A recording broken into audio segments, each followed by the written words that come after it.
Welcome to the Focus Podcast with Tara Lee. This is the place where we talk about real life, real relationships, and how to grow through it all. If you're looking for simple mindset shifts, better communication, and deeper connections, you're in the right spot. Let's dive in. Welcome back to the Focus Podcast. I'm Tara Lee, and today I have a very special guest, one of my favorite people on the entire planet. And I have to make a confession here real quick because I was totally avoiding recording this podcast episode. And even today, I've been distracted, which is kind of funny because that's what this episode is going to be about. I've been distracted and I kept doing other things besides sitting down, and I didn't want to just talk to myself. And my friend Liz Allen is here with me today. She texted me this morning and was complimenting me, supporting me. She's so supportive and always given me encouragement about my blog post this week, which is about this topic we're going to talk about. And I said, hey, what are you doing later? Let's get on this podcast. So she dropped everything and decided to discuss this with me today. Liz, thank you so much for being here with me today. Thanks for inviting me, Tara. You know, I'd do anything for you. So here we go. This is proof right here that shows it. Liz and I have been friends for 20 years. I'm realizing It's been 20 years, and you've seen me early motherhood. I mean, several moves. We both have moved from where we first met in Colorado Springs in 2005.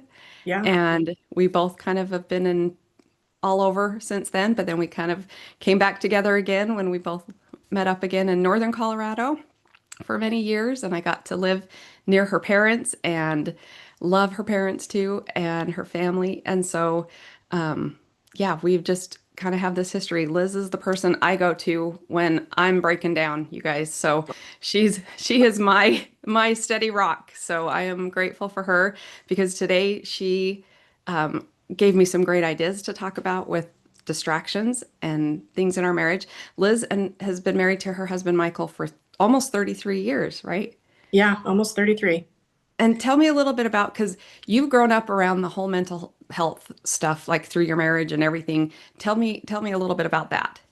Yeah, so when Michael and I met, we were in our undergrad programs, and he decided that he wanted to go into social work for a master's program. And 4 months after we got married, we moved to Cleveland, Ohio to attend graduate school, and he got his master's in therapy, essentially, and in addiction treatment. He's a licensed clinical social worker and used to be called CAC3. It has a different name now, but certified addictions counselor. And he has worked in the mental health field ever since, primarily for nonprofits and so forth. This last year, he switched jobs and now is working as a consultant for a national company, and it's been great. And so, yes, we have been on this mental health journey together for 30 plus years, been in therapy. People think that, you're married to a therapist, you're going to sit around and talk about your feelings all the time and your relationship's just going to be easy. And we don't. So we talk about our feelings and situations when we need to. It's not it's not like you're in group all the time when you're married to a therapist, but it has been helpful for myself, for my family, for friends, we volunteer at church, and he's done a lot of things for church and community as well. So, and I tag along. And so, that's how we're kind of in on the mental health side. Yeah. And you guys are who I come to. I go to him for book recommendations. He always has the best book recommendations. So he's true. who I go to for all of that. And I go to when I'm going to break down, or I need help, or I need advice, or I need just whatever. And you're always the first one to like and comment and, support me in everything that I'm doing here. So I'm very, very grateful for that. So thank you. I'm grateful for what you're doing and using your skills and talents to help other people. And you've helped me over the last 20 years more times than I can count. And, it's been a special relationship that we have developed. You feel more like a sister to me than even just a best friend. And it's been It's been great. You've helped me through a ton, and I foresee there will be more times when I will be Yes. calling upon my Tara friends. So Yep, that's the yeah, same. So we'll be, I don't know, we keep saying one day maybe we'll be the Golden Girls. We'll get a little yeah, house in Florida, and we'll, that we yeah, have another friend, Melanie, that we're going to bring along with us. I may have to have her on sometime. yeah. She may or may not like that, but I've just volunteered her so for And I it. second that. So she may be Mark, thanks guys. Yeah, But well, I want to talk a little bit about what you and I were kind of texting about this morning because I was like, I'm so distracted. I'm just don't even I couldn't like get myself. I wasn't sure where I wanted to go with this. And I had written a little blog about it that you can find on my website, peacefulheartjourney.com. But I kind of just wasn't sure how to share it. And I like talking with people more than I just liked talking to the right, camera. So you were sharing some really great ideas with me, for me to kind of touch on. One of them, so like it's about I want to talk about distraction. Okay. yeah. So um, I've got little notes over here. That's why I'm like looking over at the side Mine are here, mine looking are at in my front of little me. notes. So Yeah. So, so at your house, what does this look like? Everyday moments of together but not together, because that happens Mhm, here. I don't know about your mhm. house. Does that look like that sometimes? Oh, 100%. And um, with being in the mental health field like Michael is, a lot of times his days are super stressful. And so at the end of the day, he just wants to, like, as he says sometimes, let it wash over me. As far as like if we're going to watch a show or read a book, he is an avid reader. I don't know anybody who reads more books than he does. And so often he will read. And so for him, that's the distraction. That's the way he can decompress, right? And for me, I've had the privilege of being a stay at home mom for the majority of our marriage. We have one daughter who's 26, and for the majority of her life, I was a stay at home mom. And so then to get him home from work, and I would want to be like, da, da, da, da, da, da, da, right? And he would just be like, I just need. And so to find that balance between the two of us has taken some time, and it changes right over the years. Because when our daughter moved out, and it was just the two of us, and you think you're prepared for that, you're not.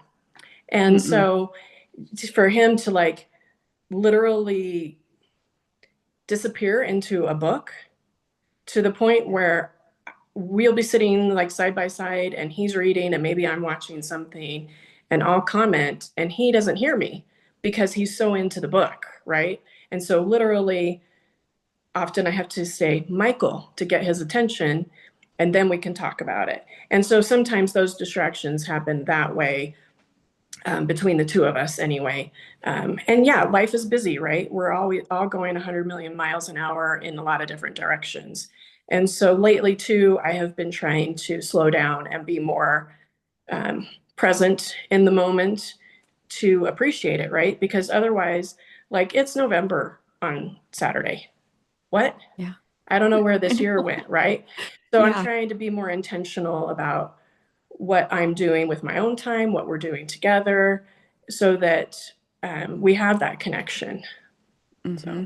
Yeah, because that's really hard or really easy to lose. And once yeah, it's kind of hard to get back because it almost once you lose it, it's really hard to get back because it feels uncomfortable and it feels weird and awkward yeah, when it's exactly. gone and you're trying to bring it back. So it's almost, I mean, it's not that you can't come back, but it's almost better to try to keep it from getting to that point, don't you think sometimes? Absolutely. And I think it really tends to sneak in over time, Mhm. right? Like you're just going along with life and running the carpool or going to the dance practice or, like I said, volunteering at church or whatever. And so literally you're split in a lot of different directions. And so over time, you're like, I'm just so tired. I don't even want to like talk tonight. I just want to doom scroll, as the kids Hmm. say.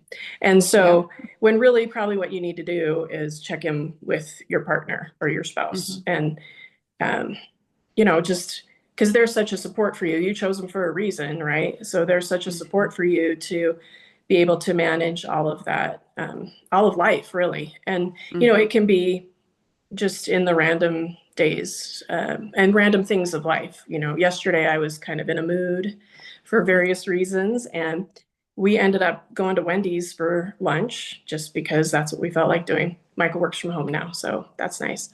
Um, and in Wendy's, I was just like, let me just tell you what's Yeah. bothering me. And in the past, I would kind of like hold on to it and maybe not say anything. Like, Mm-hmm. I can just work through it myself and deal with it. But, we found over the last several years, especially, that, we need to share more like what's happening and what we're thinking and feeling about, on a daily basis. And for me, I'm better to do it when it happens than to wait. Because if I wait, I don't say it, it builds up, whether it's something between the two of us in as far as our relationship or something outside of it, it builds up and gets worse, right? And so, Mm-hmm. um, Yeah. yeah, so not letting it sneak in, like you said, and Mm-hmm. just dealing with things as they come. Yeah. Or shoving it down. I think I find sometimes oh, okay, I'll shove it down, I'll put it off. And then I think, oh, I'm putting it off because maybe it's not as big of a deal as I thought it was. Mm-hmm. Then it actually really is. And then it kind of can build and build. And it's not just even like in our relationships. I think sometimes, like I know you and I talked a little bit this morning about like buffering versus, which is more avoiding versus like distracting ourselves or whatever. We kind of talked a little bit about that. And I know like busyness can sometimes be what we do. And I think after my mom passed away and I lost both my parents in a short amount of time. And after she passed away and she lived with us kind of the last year and a half of her life, um, I think I went back to school, we moved, I just jumped into full-time work. I jumped Yeah. into like getting busy rather than dealing with a lot of that stuff. And I think it caught up with me years Mm-hmm. later, health-wise and everything just compounded. I thought I had was just okay, it's not that big of a deal, but it does. It builds up and it really can come out in different ways that aren't always good. And so Right. I think Right. we need to let those things, rather than we do need to decompress. So what do you think is like the difference? What is something that stands out to you as avoiding versus distracting ourselves or good distractions versus not good distractions? Right. So distractions can be helpful, of Mhm. course, and hurtful. So I feel like if you get yourself too distracted or too busy, you're avoiding, as they say, the elephant in the room. And it could, like you said, it could just be something small, but then as it festers and grows, it eats away at you, right? And so then it's harder to deal with. And I've been a procrastinator most of my life. And so, yeah, raise your hand, Me everybody. too. Yeah. So I think a lot of times, the distraction, it, sorry, I'm totally losing my train of thought here, Tara. Distraction versus good distraction versus bad distraction. Yeah, The so difference. if a distraction is good, it's going to help the situation, whatever that might be. If the distraction is bad, it's going to make it worse in many instances. For instance, if you are starting to feel something resentful about your partner, and so you distract yourself with a new hobby that then overtakes your time. So then you don't have time to connect with your partner anyway, because you're too busy doing, I don't know what, XYZ, training for a marathon or something, which I've never done, obviously. But so I Me neither. think but I think that when we can focus on the relationship and what we want out of it, and we make a choice every day, right? It's a choice every day to connect with your partner or with the person who's in front of you, even if you're checking out at Trader Joe's, and connect with them when they're asking, how's your day going? you know, Yeah. it's a choice every day to do that. And it's not always easy because sometimes you are upset with your partner or your friend or your kid or whatever the case might be. But the avoidance can lead to other issues, building up resentment and so forth in your relationship. Yeah, definitely. It made me think of a story that it was like a memory that popped up on Facebook to me about many years ago. I had gone to the park, taken my kids to the park, and I was so looking forward to just reading a book. Mm. And I sat down on a bench, and my kids are playing at the park, and somebody came and sat next to me. A lady came and sat next to me and just wanted to talk. And at the time, I was like, "Oh, I just want to read my book." Hmm. And I remember kind of posting that, but then realizing after, like, maybe she really needed somebody to talk to that day. I was needing quiet time, but she was needing talking. And it was really good for me too. And so I think sometimes, we do feel like we want that quiet time and we feel like we need to decompress or we feel like, but kind of be aware of some of those little things in your spouse or your kids or whoever you're connecting with, because sometimes what you need and what they need, it can be really good for you too, to give them what they're needing at that time too. Right. And it doesn't cause you, I mean, yes, you didn't get to read your book at the park, but in the end, it doesn't cause you any ill effects to sit and talk Mm-mm. with the women at the park, right? So, No, and in no. fact, you probably helped her get through her day, and you benefited as well. So, I definitely did. Yeah, I don't yeah, remember what we talked about. I don't remember right. anything other than I remember wanting to read my book and then realizing that what I wanted in that moment wasn't really as important or Mm, needed as what she needed, which benefited me in the long run too, because I feel like I benefited from that too. that's So, awesome. Yeah. um, so what are your go-to good distractions? Give me an example of something. Yeah. So, um, some of my good distractions for me personally are going out to lunch with my friends.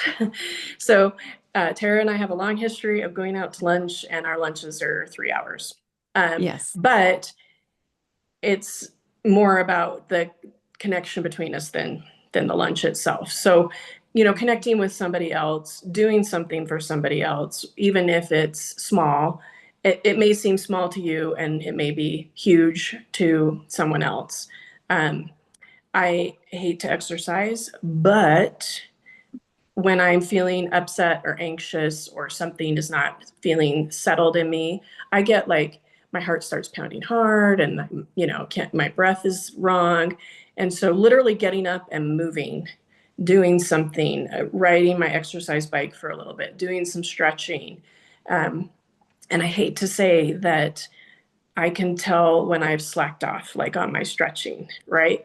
Not because I'm trying to become, a yoga master or anything like that, but like I carry my stress and stuff in my body. Mhm. And so when I'm getting tightness and headaches and whatnot, and I'm thinking, oh, I didn't stretch today or yesterday. No wonder I'm feeling tight. So doing that sort of thing.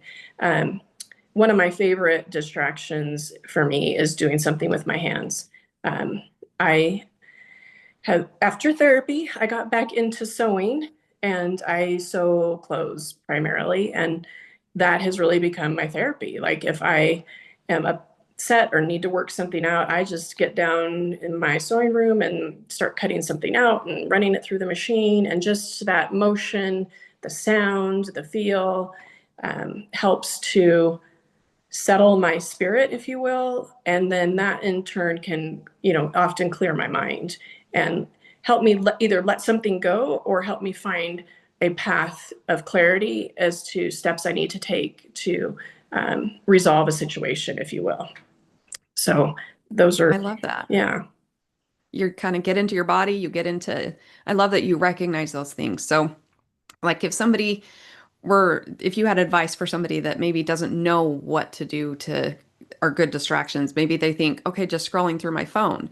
Like, Mhm. what do you think the difference is? Like, do you feel differently after doing good distractions versus bad distractions? Or what advice would you give them to help recognize something like that? Well, I do feel better about myself when I do that because for me, that ends up being like a self care thing, to use the Mhm. buzzword type of thing. Yeah. Um, so I would say like anything you can do to change your view, right? Whether that's literally what you're looking at or where you're sitting, or one of the easiest things to do would be to go for a walk. Um, it gets your body moving, it gets your eyes looking out over nature. And now Some of us walk inside, some go outside, but it changes your view and it gets your muscles moving in a way to help release some of that tension, if you will. Um, so I would say walking for sure, talking to somebody, whether it's a professional or a friend. Um, Hmm. yeah, those would be some of my best ones. Yeah, Yeah. I think those are great. I think sometimes I think that okay, I because I don't scroll on my phone very often anymore. I Yeah. don't really have time for that. And so I think, okay, I'm gonna decompress by just scrolling for a while. And I always feel worse. Like if I Yeah. let myself sit and scroll, because the time can go by like that. You can all of a sudden look and oh my gosh, it's been 30 minutes where it's felt like two. And so I feel like well, if it's something that you feel worse afterwards, then Hmm. that maybe isn't the greatest thing. But like you said, getting into your body and doing something physical and, just the movement. And if you feel clearer after and not just brain rot after, I think Right. those are going to be some good options Well, for, and there's a lot of yeah. studies out now about how scrolling affects your mental health, right? Like you Mhm. think, like you said, you think you're going to be feeling better after you're scrolling 20 minutes, 30 minutes, an hour, whatever. And really, it triggers different chemicals in your brain to simulate things, but then also you're scrolling past all kinds of stuff that you don't Yeah. necessarily need in your life, if you will. So for me Mhm. too, I try to be intentional about who I'm following on social media in particular. And, and do I limit myself time wise? Not really, but I try to be aware, like you said, like, Mhm. oh, I like feel worse now. So I'm going to put my phone down for a while and do something else, go make some dinner or, whatever the case might be. So yeah, there's a lot of good about the internet and social media, and there's a lot that can just really bring you down. Yeah, I know Dr. Matt Townsend. I think I've talked to you a little bit Yeah. about him, and that's what I'm going to kind of talk about the next few weeks. Is what I'm hoping to is about his like he calls them seven space invaders. I kind of call them like connection killers or whatever. They're kind of the Yeah. same things, but he talks about addiction to distraction. I'm not sure where it's numbered on his. I put it as number one because it's something I feel like for me is something that's. But he talks about like to turn off your tech to earn your dopamine Mm, to put your phone away like 2 hours before bedtime or get off screens and kind of connect with the people around you for that time. And I'm the first to admit that I am not good at this. I kind of work for because I'm going to school, I'm yeah. working, I'm creating, this business, I've got a lot to do. I'm kind of in front of a screen all day long and sometimes till 10 o'clock at night because I've got to finish this or I've got to, I've prepare for this call tomorrow or those kinds of things. And so I'm the first to admit to being addicted to these distractions. Right. And sometimes there's been times where I'm kind of just learning this whole social media stuff and trying to, post or whatever. And I remember just, oh gosh, maybe 2 days ago, I was on my phone and trying to figure out how to post this and edit this reel. And my husband walks in, Jason walks in and starts telling me something. And I thought it, because I wasn't thinking of, I was just more doing it. I thought I could listen to him Mm, until I realized he'd been talking. I was listening, but I didn't really hear what he had even said. And I stopped and I'm like, okay, this is exactly what I'm talking about this yeah. week. And this is it. And I set my phone down, even though I hadn't finished what I was doing. And I said, I'm so sorry. Can you repeat what you just said? I really was not listening. I was hearing you, but I was not even computing or listening to what you were saying.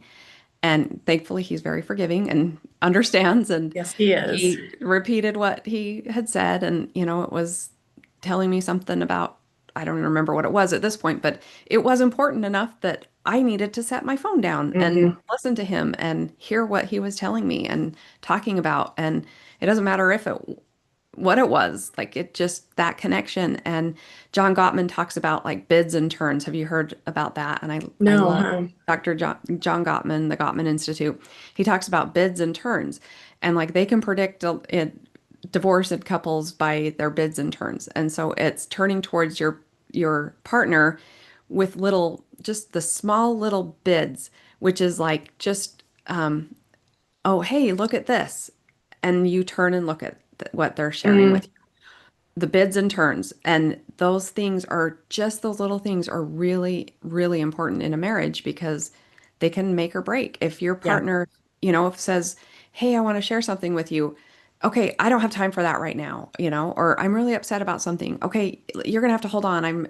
Got this, or just the little things, or just look at this, and those tiny bids. And if we don't turn to those little things, those can be really and compile up and be really detrimental to our marriages. And so it's just absolutely. those little things that we need to kind of make sure we're doing. So that makes me think of, have you read the book, The Happiness Project by Gretchen Rubin? So it came out in like 2009, and I read it, and she did like a whole year of every day she was going to do something to make herself happy, and you'll have to edit this because my brain, as far as that goes. No. But anyway, she has this whole concept of different things to this projects to make yourself happy. And I remember in talking about bids, one of the things that she said, and I read this book probably 15, 16 years ago, was one way to connect with your spouse is if you're at home and they've been at work or been out all day or even, just out for something. When they come home, if you hear them come home, meet them at the door and meet them at the door and greet them and you welcome them home, even if it's chaos behind you with dinner and kids and your own stress, meet them at the door. And um, I've been doing that. I don't know if Michael knows for so many years, Mhm. but it's turned out it's for me as much as it is for him, right? So when I take that moment to reconnect in that way with him whenever he comes home, it's for me too, because I need that in our relationship as well. And it started out for me doing it to kind of be more like, oh, I recognize your home and I'm glad you're here, and that sort of thing to kind of elevate to their mood, if you will. But in the end, it's really more for me. So, Yeah. I love that. I've heard that before to do that kind of thing. I just didn't know where it came from. And so, I mean, my husband and Jason and I do that all the time. We I'll, go to an activity or something at church and I come home and yeah, I go find him if he didn't know I was home yet, or right. and vice versa. Like he was home during COVID for a lot of years, and then now has is back in the office Hmm. 4 days a week. And so sometimes he'll come home, and he usually calls me on his way home, tell me when he's on his way, so I know it's coming. But then sometimes I get busy and I'm working, and I Right. don't hear him, but he comes and finds me, or I know he's home and I stop and I put everything down and we always come together and I give him a big hug and kiss and Yeah. welcome him home. And it's honestly my favorite part of the day. It's like that. Yeah. And at night when we go to bed, and it's just like that 10 minutes, like we always stop and we say prayers together every single night. And it's that coming together, no matter where we are, what we're doing, putting everything down. Sometimes if he's out of town or one of us is out of town, we still come together every single night to Yeah. say prayers together, Yeah. because that's just acknowledging each other and showing each other that you're important to me. You're the last thing I want to talk to. This is, let's connect every single day when we Yeah. can. And I think that's really important. Well, and we do a similar thing too, even when we part, right? Like, Hmm. because my husband worked in the office for 30 years and now he's working from home. It's fine. No, it really is fine. But even when like I leave to go to the grocery store or to visit my parents or out to lunch with my girlfriends, I find him and I give him a kiss goodbye and I tell him where I'm going and, you know, ask him what he's got coming up on his schedule or whatever. So we try to connect in that way even when we part ways, right? So honestly, like, and it sounds cliche, right? But one of the last things like he hears every time when I leave the house is, I love you. I'll see you later.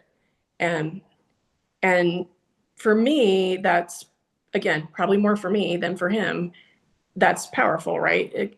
That's the connection I want him to remember. Hmm. If something were to happen, right? Or just Yep. like he's had a bad couple of meetings in a row, and he's like, okay, well, you're doing fine, and I'll be back in a little bit, kind of thing. Just that support. So Yeah, I love that. yeah, I feel like that with my kids too. yeah, We don't end a phone call without saying I love you, right, and it's great to see, just even my son now who Tyler has a girlfriend now and Yeah. stuff, and seeing him be able to express that and stuff with others and his sisters, I hear Yeah. him talking to his sister on the phone, and she's just wondering if they need to switch cars in the driveway, who's leaving first in the morning kind of thing. Yeah. And oh yeah, I'll be right out. Okay, love you, bye. And hear him like hang up and hear my kids do that to each other. I love hearing that because that's just that little connection Hmm. of like, you're important to me, and I do Well, love and I that. don't want to make it sound like, you know, it's all roses and flowers and hearts and everything, right? Because I realize that that kind of interaction is probably not the norm for most couples, families, kids with parents, right? But I think if that's something that you want for yourself, you have to give it, right? And so Yeah. if you're not accustomed to doing it, you've got to start. And whether or not your partner or kid replies in kind, you have to be Hmm. okay with that too, right? You might Yeah. say, I love you, have a good day. And they're like, all right, bye. Yeah. So, but you have done that for yourself. And over time, I think as your significant others in your life get used to that sort of thing, it comes across that way. In fact, I was texting a friend of mine last week about some church stuff. She's one of our teachers at church, and we've been friends for 8 years and good friends. And we were texting and whatnot, and she was like, okay, thanks, love you. She's never said that to me. And we felt it, right? And so, like, I responded because I was answering some of her questions, and I was like, hey, love you too. And it's so simple. But Mhm. for me, I was like, hey, she loves me enough that she said it, kind of thing, right? Yeah. And so, not that that I don't know that she realized that she did it, kind of thing, but it meant something to me, and obviously still means something to me. So if you Yeah. aren't doing it and you want that in your life, just start, right? Yeah. You just Hmm. have to make the decision to start and to give it a try, do it. Yeah. And it's okay because I mean, I grew up with it. My parents, we said it a lot. My dad was very huggy, very, Yeah. all of that. And Jason's family wasn't. And so it wasn't like that, but he likes that. And he's still like, he'll tell his dad, love you. I don't think his dad's comfortable with that. And that's okay. Like, he Yeah. doesn't care. He wants his dad to know that. He Yep. knows that his dad loves him, but he doesn't need to hear it from him because that's not how his dad shows it. And so he understands that because sometimes that isn't how it goes with everybody. Some people aren't comfortable with that kind of stuff, and that's okay. But like you said, if you want that in your life, start giving it, start showing it, start with just even a little text, right? Yeah. Put it out there, see what Yeah. what goes. But well, Yeah. I feel like I wanted to talk to you about like 10,000 things. So Okay. one thing I did want to talk about before we close up here was date nights. That is something that my parents and my dad, as a marriage and family therapist, always stressed to us as we were newlyweds and whatever, that you need like make time for each other every week. Even if it was, when we were young and our kids were little and we couldn't afford a babysitter or whatever, we'd still once a week have date night, which sometimes was when the kids went to bed, we'd put on a movie together, or we'd, Mm. you know, go shopping at Sam's Club together. Sometimes that's what it was. We do grocery shopping together. And even still to this day, we do a weekly date night. And I feel like that has been huge for us and our relationship because it just is making time with each other every single week, even if it's just going out to dinner. And that means our phones don't come out. I don't know how many times I've been at a restaurant where I've seen a couple sitting across from each other and both of them looking down at their phones and not even having a conversation. And that's Yep. like so sad to me to see, or one's looking down at their phone and the other's just sitting there quietly eating. And I think that's heartbreaking. Like, let's break that, people. Let's focus on each other. And even your phone on the table shows that I might want to pick this up because there might be something more important to me than you here. So I don't know. Yeah. What do you think about that? Well, Tara and Jason are the uh, gold standard when it comes to date nights for relationships, because ever since I've known you 20 years, like you said, you all have honestly, like, oh, Friday night's our date night, or maybe it's Saturday, or maybe it's Saturday morning, I remember when you were living up here in Northern Colorado with us, you guys would just like take off in the evening and drive up to Estes Park. And I'd be like, oh, that sounds lovely. And so it does look different for every couple, right? Because Michael and I are kind of the antithesis of that, if you will. Like, we have never been like, this is our date night, this is our going out kind of thing. And um, we do go out and we do things together, and even Sam's Club or the library or whatever. But I think we don't necessarily put it in like, tonight is our date night and this is what we're going to do type of thing.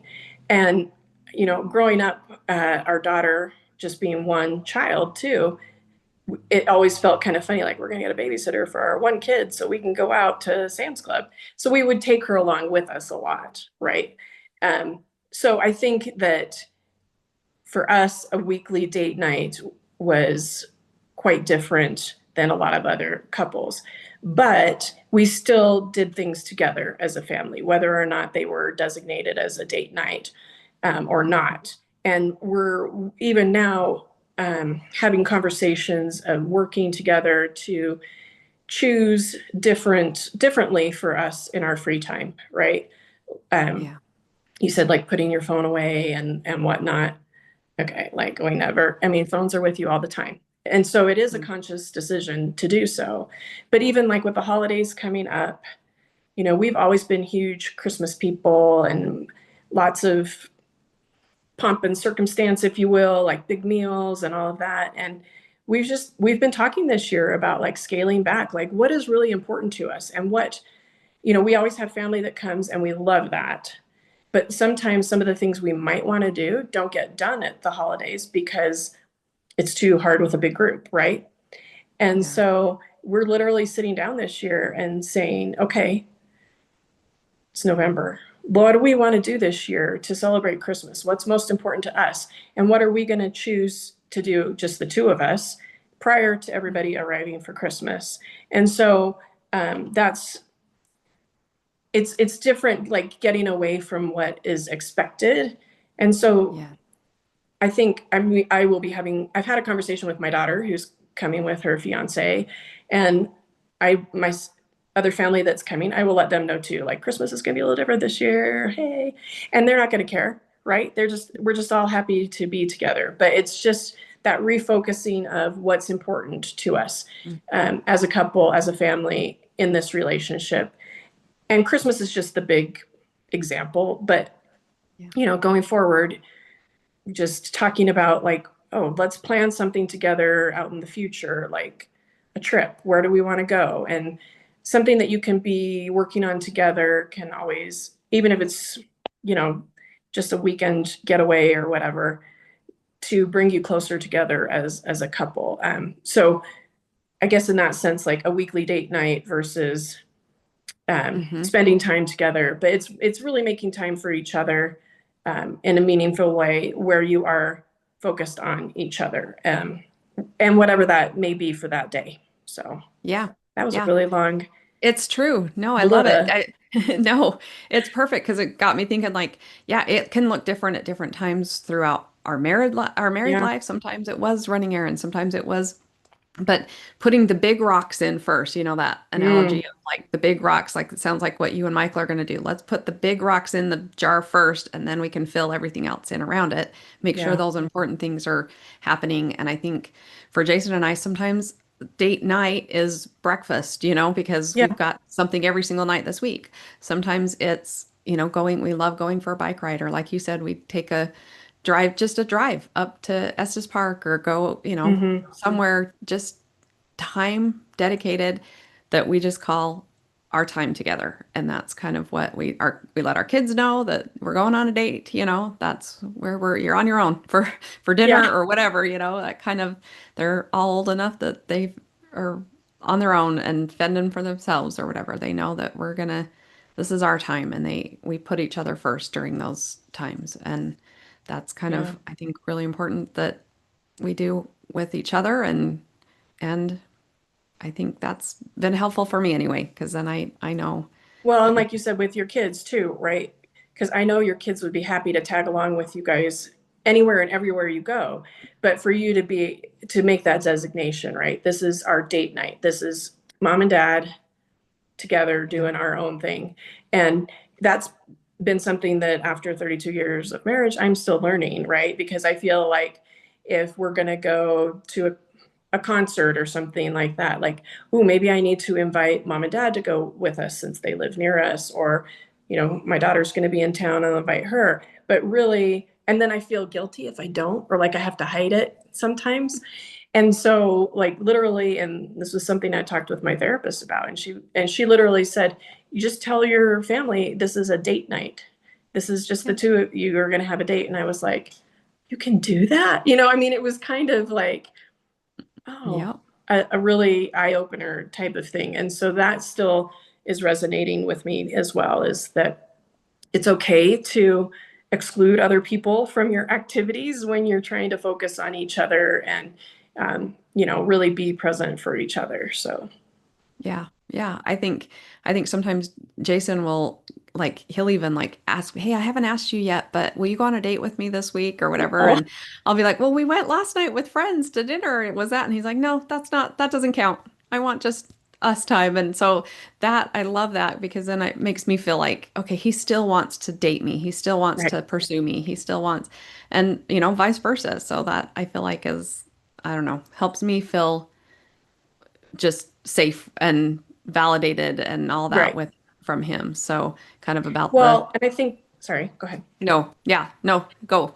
Well, I was just I going to think say, I think you always want the partner that you've chosen, your husband, your spouse, your partner, whatever the terminology may be, to be your favorite person, right? you. And so, and that can go up and down throughout your relationship over time, but to the things we've talked about in being present and avoiding distraction and working together, yeah, I mean, your spouse can be and should be your favorite person, in my opinion. And I'm not an expert. I'm not I agree. list I agree. licensed or anything like that. But I think it's just, that's the goal, I think, is to want to still be together after so many years. So Yeah.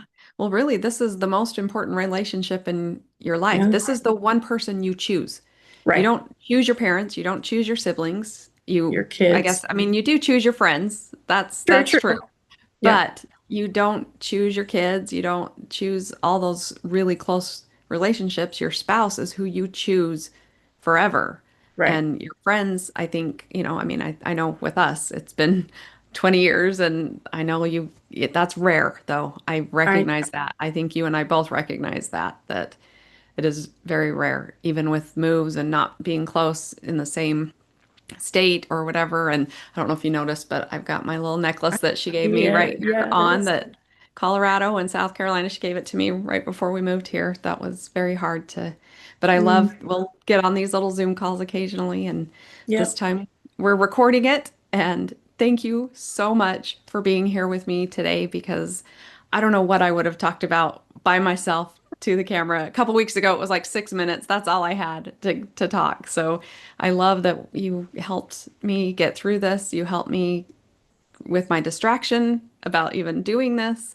And I loved our conversation today. So I may have you back on other topics. You may be like, nope, this is it, Tara. That's it. But Your I love your it. listeners are going to be like, really? Do we want to hear more from her?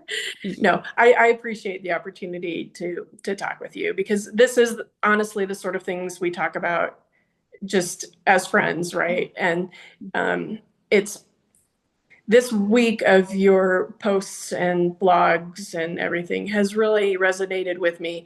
Not that my marriage is in crisis. I have had issues in the past, right? But I can see it in so many other relationships, and it's just such good reminders of how to, what do you want from your relationship, and what are you doing to improve it or to perhaps um, make it worse, right? So I think this has just been a really good week of information that you have disseminated to your listeners and followers, and I think you're just doing a great job. And Thank you. I love you, Tara.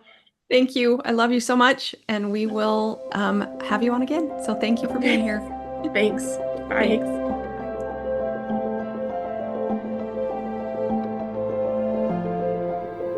Thanks for hanging out with me today on the Focus Podcast. If something stood out or helped you in some way, feel free to share it or leave a quick review. It means a lot. Keep showing up, keep growing, and I'll catch you in the next episode.